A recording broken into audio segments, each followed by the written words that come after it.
तुम्ही कधी या सोप्या पद्धतीने टम्म फुगणारी, अजिबात तेलकट न होणारी पुरी ट्राय केली आहे का? बनवायला अतिशय सोपी आहे. फक्त एक ट्रिक वापरल्यामुळे आपली ही पुरी तासनतास फुगलेलीच राहते. चला तर मग वळूया झटपट आजच्या रेसिपीकडे. या गुढीपाडव्याला नक्की ट्राय करा. आता त्यासाठी काय करायचं आहे, 1 कप म्हणजे 250 ग्रॅम गव्हाचं पीठ, त्यामध्ये 4 चमचे रवा टाकून घ्यायचा आहे. चवीपुरतं मीठ टाकून घेणार आहोत आपण. थोडीशी 1 चमचा साखरसुद्धा आपण यामध्ये टाकून घेतलेली आहे. चमचाभर तेल टाकून घ्यायचं आहे आणि थोडं थोडं करून आपल्याला ह्याचा डो तयार करायचा आहे. डो तयार करताना एकदम घट्ट असा मळायचा आहे. आपला जर पुरीसाठीचं पीठ सैल झालं तर आपली पुरी खूप तेल पिते आणि पुरी लगेच सॉफ्ट पडते. तर आता एकदम घट्ट असा डो आपण बनवून घेणार आहोत. थोडा थोडा करून आपण पाणी टाकून घ्यायचं आहे. एकदम पाणी यामध्ये ओतायचं नाही आहे. आता लगेचच आपला हा मऊ सॉफ्ट असा डो बनून तयार झालेला आहे.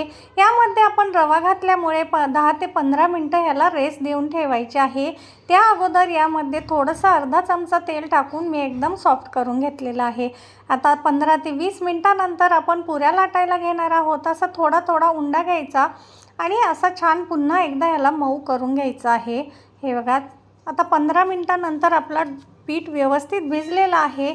सगळीकडून सारख्या लाटणं फिरून आपल्याला ही लाटी तयार करून घ्यायची आहे. आता पुरी लाटत असताना पुरीची जी लाटी आहे ती एकदमही पातळ नाही लाटायची किंवा फारही जाड नाही लाटायची. मध्यम अशी लाटी लाटून घ्यायची आहे आणि वाटीच्या साहाय्याने अशा पटपट पटपट पुऱ्या कट करून घ्यायच्या आहे. आता तेल गरम करून घ्यायचं आहे आणि पुरी एक एक करून तेलात टाकायची आहे. पुरी तळत असताना गॅस आपण मध्यम आचेवर ठेवायचा आहे. कमी गॅस ठेवला की आपली पुरी तेलकट होते आणि तेल पिते. हे बघा, कुरकुरीत क्रिस्पी आपली पुरी बनून तयार आहे. नक्की ट्राय करा. रेसिपी आवडली असेल तर चॅनलला लाईक, शेअर आणि सबस्क्राईब करा. धन्यवाद.